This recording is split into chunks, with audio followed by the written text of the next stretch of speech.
सुप्रभात बच्चों, कैसे हो आप सभी। मैं Shrimati Geeta Saini MN international school Malakheda कक्षा 9 की संस्कृत की पाठशाला में आप सभी का स्वागत है। बच्चों, इस समय हमारा क्या चल रहा है, आपकी पाठ्य पुस्तक कृतिका के पहला पाठ जो है हमारा इस जल प्रलय में, उसका अध्ययन चल रहा है। तो इस जल प्रलय में हमने क्या किया था कि फणीश्वर नाथ रेणु जो है वो अपनी क्या है बाढ़ के बारे में, जो बाढ़ आ जाती है चारों तरफ पानी पानी हो जाता है, उस प्रलय के बारे में अपना अनुभव बता रहे हैं कि उनके जीवन में भी एक बार ऐसी घटना आई थी कि उन्होंने क्या इस चीज़ का अनुभव किया था। और वो घटना कौन सी बता रहे हैं इसमें, 1967 में जो पटना में बाढ़ आई थी, लगातार 18 घंटे तक वर्षा हुई थी और चारों तरफ पूरे में पानी पानी हो गया था। तो लेखक क्या कर रहे हैं कि इसमें पाठ में, इस रिपोर्टाज में वो क्या कर रहे हैं, उसी पाठ को हमारे सामने बता रहे हैं अपने अनुभव को कि मैंने किस तरह का अनुभव किया था वहाँ पर। वो भी क्या है बाढ़ में फंस चुके थे। तो क्या हो रहा था, उन्होंने देखा था कि भर गया था, लोग क्या है अपने अपने हिसाब से कोई मोटर स्कूटर गाड़ियों से सबसे इधर उधर पानी देखने के लिए जा रहे थे। जैसे बच्चों अपने यहाँ भी क्या होता है, मैंने बताया था आपको, जैसे सिली सेड है, सिली सेड में चादर चलती है ऊपर होती है, तो क्या होता है, तो सबको खबर लगती है सिली सेड में चादर चढ़ गई, चादर चढ़ गई, तो सब लोग क्या होते हैं वहाँ पर देखने के लिए जाते हैं। तो इसी तरह से जो लेखक था, वहाँ के और भी जो लोग थे वो बाढ़ को देखने के लिए, जहाँ जिन इलाकों में पानी भरा हुआ था वहाँ पर देखने के लिए जा रहे थे। तो लेखक भी क्या हुआ था, रिक्शे में बैठ करके वहाँ पर देखने के लिए गया। लेकिन जब उसने वहाँ का जो भयानक दृश्य देखा तो उसका दिल दहल गया, वो अंदर ही अंदर डर गया। उसको ऐसा लगा कि जो मौत का जो दूत है वो तरल रूप में, मौत का जो दूत होता है वो कौन होता है, यमराज की, मतलब पानी, यमराज जो है उन्होंने अपना रूप बदल लिया है, वो पानी के रूप में मेरे सामने आ गए। तो उसने क्या कहा, रिक्शे वाले से कहा कि भैया तुम वापस ले चलो, आगे मत जाओ। और अचानक से ही उसके हाथ क्या हो गए, जुड़ गए, वो भगवान को याद करने लगा। और रिक्शा वाला जो था वो बहादुर था, लेकिन वहाँ से जो लोग लौट रहे थे तो वो कह रहे थे कि भैया आगे करंट बहुत तेज़ है, करंट मतलब जो पानी का जो झटका है वो बहुत तेज़ है, आगे मत जाओ। तो रिक्शे वाले से मैंने भी विनती करी कि भैया वापस लौट लो। तो फिर रिक्शे वाले ने क्या किया, अपना रिक्शा मोड़ लिया और फिर वो क्या हुआ, सिनेमा हॉल के बगल में से जो रास्ता था उसमें से निकलते हुए गांधी मैदान की ओर चले। फिर वहाँ से वो होटल पैलेस, इंडियन एयरलाइंस दफ्तर के सामने पानी भर रहा था।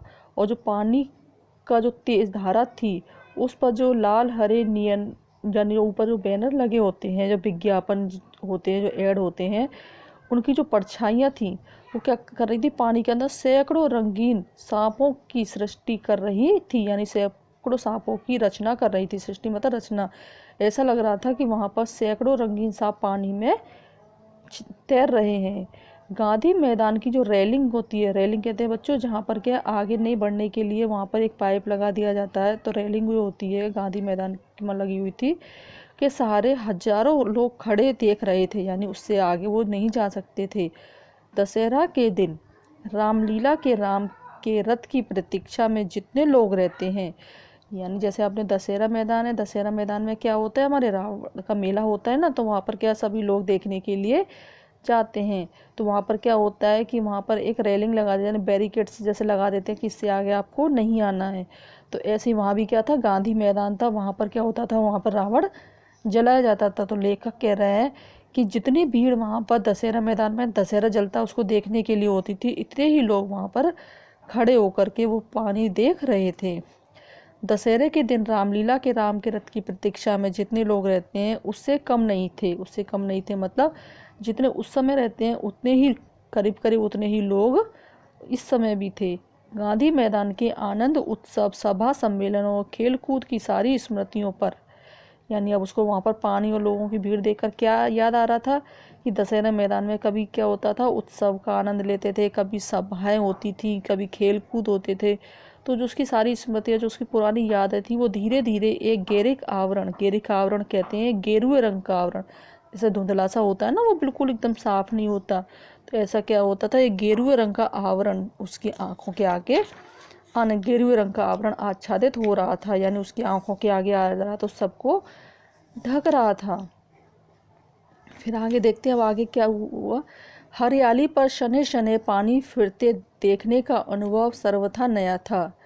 हरियाली पर मतलब जब हरियाली होती है, खेती बाड़ी होती है, पेड़ पौधे घास लगी होती है, उस पर कह रहा है धीरे धीरे पानी फिरते। पानी फिरने का मतलब होता है धीरे धीरे उसको बर्बाद होते। आंखों से देखने का जो अनुभव था वो क्या सर्वथा नया था। इससे पहले मतलब लेखक ने केवल उसको सुना था लेकिन उसको अपनी आंखों से नहीं देखा था, उसको अनुभव नहीं किया था, तो उसके लिए हम सर्वथा नया था।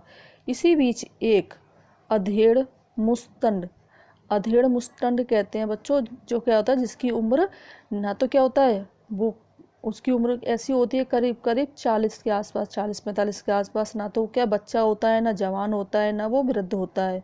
तो इस तरह की जो उम्र होती है उसको कहते हैं अधेड़ मुस्तंड। और गंवार जोर जोर से बोल उठा, ई जब दानापुर डूब रहा था, यानी जगह का नाम है वो पागल था, उसके अंदर ये समझ नहीं कि मैं क्या बोल रहा हूँ, तो वो कह रहा है अरे ई मने अरे, जब दानापुर डूब रहा था तो पटनिया बाबू लोग उलट कर देखने भी नहीं गए। अब बूझो, यानी अब उनसे पूछो, यानी जब दानापुर डूब रहा था, जब वहाँ पानी था, तो पटनिया बाबू, हाँ, जो लोग हैं वो उलट कर देखने भी नहीं गए, यानी उन्होंने वहाँ पर जाकर भी नहीं देखा कि वहाँ पर कैसे हालात है। मैंने अपने आचार्य कवि मित्र से कहा, यानी जो उसके साथ वो उनके साथ जो घूम रहे थे, जो बाढ़ को देख रहे थे आचार्य कवि, उनसे कहा पहचान लीजिए, यही है वह आम आदमी जिसकी खोज हर साहित्यिक गोष्ठियों में होती है।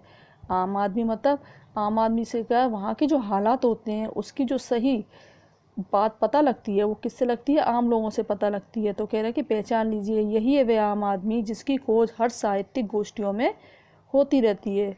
उसके वक्तव्य मतलब उसकी बातों में दानापुर के बदले उत्तर बिहार अथवा कोई भी बाढ़ग्रस्त ग्रामीण क्षेत्र जोड़ दीजिए, यानी जो उसने अनुभव किया था वो उसने बताया। तो कह रहे हैं कि उसकी बातों में आप कहीं भी किसी भी जगह को जोड़ सकते हैं। लोग तो हर जगह ऐसे ही होते हैं, जो भाई जिनके ऊपर गुजरी है, जिन्होंने उस चीज़ का अनुभव किया है, जो उसने दुख भरे समय निकाले हैं, वही तो बताएगा। तो कह रहे हैं बाढ़ग्रस्त ग्रामीण क्षेत्र जोड़ दीजिए। शाम के 7:30 बज चुके, यानी उनको घूमते घूमते कितना समय हो गया, शाम के 7:30 बज चुके। और आकाशवाणी कहते हैं बच्चों जो रेडियो पर जो समाचार आते हैं ना, दूरदर्शन, उसको आकाशवाणी के पटना केंद्र से स्थानीय समाचार प्रसारित हो रहा था। जो आकाशवाणी क्या होती है, हर जगह की अलग अलग होती है और अलग अलग जगह से वो वहाँ पर अपने आप के समाचार, अपनी अपनी प्रस्तुतियाँ देते हैं। कुछ समय समय पर समाचार भी आते हैं, मन की बातें भी आती हैं वहाँ पर, और हमें ज्ञानवर्धक बातें भी बताई जाती हैं। तो उस समय वहाँ समाचार प्रसारित हो रहा था। पान की दुकानों के सामने खड़े लोग चुपचाप उत्कर्ण होकर सुन रहे थे। चुपचाप उत्कर्ण होकर सुन रहे थे मतलब सुनने के लिए वो क्या होते हैं, उत्सुक थे, है कि वो आकाशवाणी से क्या समाचार आता। कि आप लोग भी कभी ऐसी घटनाएं होती हैं तो क्या होता है, टीवी के आगे बैठ जाते हो समाचार सुनने के लिए। जैसे अभी का क्या है, अभी अपने क्या चल रहा है, कोरोना चल रहा है। तो जब कोरोना में जब ज़्यादा फैलता है तो क्या होता है, जगह जगह से वहाँ इतने लोग बीमार हो गए, वहाँ इतने लोग कोरोना के मरीज मिले हैं, वहाँ इतने कोरोना से मर चुके हैं। तो उन समाचारों को देखने के लिए हम क्या करते थे, हर समय टीवी के आगे बैठे रहते थे न्यूज़ सुनने के लिए। तो ऐसी ही हालत उस समय वहाँ के लोगों की थी। तो क्या करें, पानों की दुकान के सामने खड़े होकर चुपचाप वो ध्यान लगा करके उनको सुन रहे थे।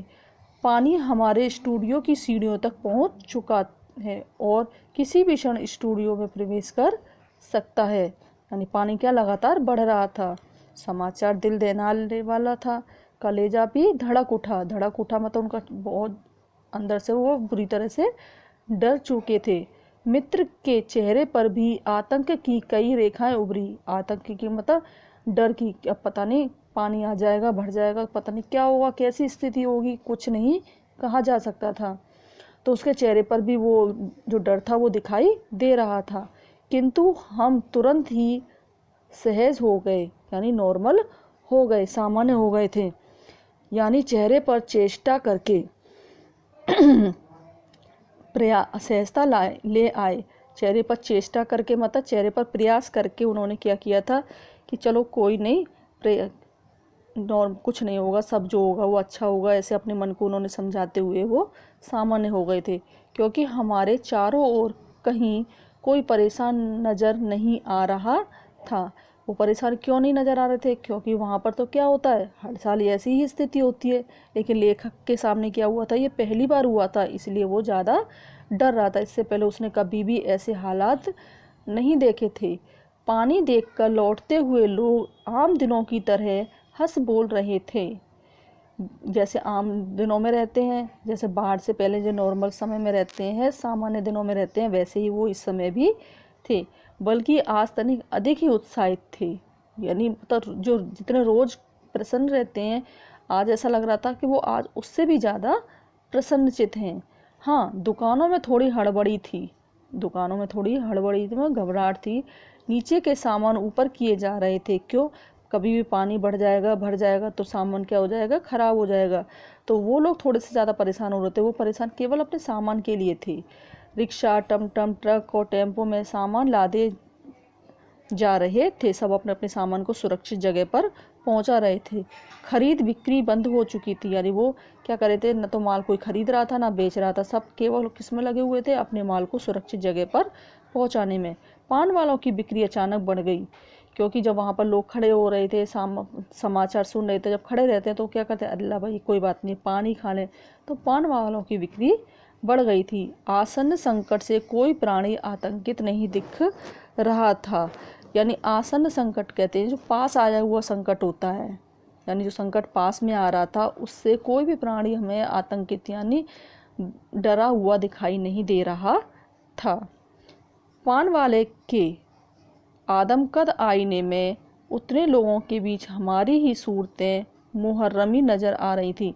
यानी पान वाले के पास में वहाँ जितने भी लोग खड़े हुए थे, उन सभी लोगों के बीच में केवल एक हमारी ही सूरतें ऐसी थी जो उन पर डर दिखाई दे रहा था। मुझे लगा अब हम यहाँ थोड़ी देर भी ठहरेंगे तो वहाँ खड़े लोग किसी भी क्षण ठठाकर हम पर हंस सकते हैं। लेखक सोचा कि अब हम ज़्यादा रुके तो लोग यहाँ पर हमारा मजाक भी बना सकते हैं। जरा इन बुजदलियों का हुलिया देखो। बुजदली कहते हैं कायर, डरपोक का हुलिया देखो, यानी इनकी शक्ल देखो, क्योंकि वहाँ ऐसी ही बातें चारों ओर उछाली जा रही थी।